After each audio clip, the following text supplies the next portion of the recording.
వాటిల్లు. రాజ్యాంగ దినోత్సవాన్ని పురస్కరించుకొని బాబాసాహెబ్ అంబేద్కర్ విగ్రహానికి పూలమాలలు వేసిన విజయనగరం జిల్లా జడ్పీ చైర్పర్సన్ చిన్నసీను.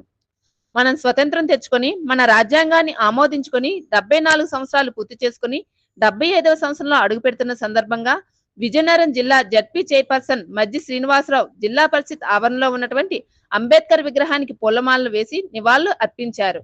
అనంతరం ఆయన మీడియాతో మాట్లాడుతూ, భారత రాజ్యాంగ దినోత్సవం ఈరోజు మన స్వాతంత్రం వచ్చింది 1947 ఆగస్టు 15ని.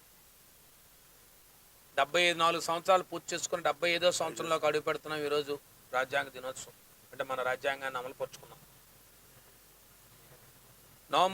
జనవరి 26వ తారీఖున మన రిపబ్లిక్ డే జరుపుకుంటున్నాం. ఈ రాజ్యాంగాన్ని ఈ రాజ్యాంగాన్ని మనం రచించుకున్నామో దాన్ని అమలుపరిచే రోజు అది జనవరి 26వ తారీఖు. ఈరోజు రాజ్యాంగాన్ని రచించి దీన్ని టేబుల్ చేశారు. దీని మీద రాబోయే కాలంలో చర్చలు జరుపుకొని దీన్ని అమలుపరిచే రోజు జనవరి 26 రిపబ్లిక్ డే.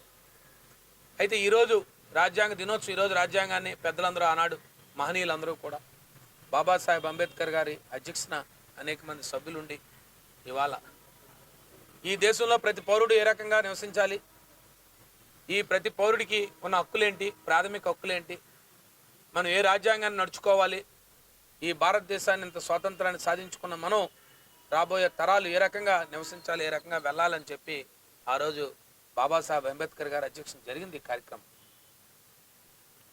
ఈరోజు దాంట్లో భాగంగానే మనందరం కూడా స్వేచ్ఛాయుత జీవితంలో ఇవాళ ప్రపంచ దేశాలు ఏ రకంగా కొట్టుమిట్టాడుతున్నాయో మనందరం చూస్తూనే ఉన్నాం.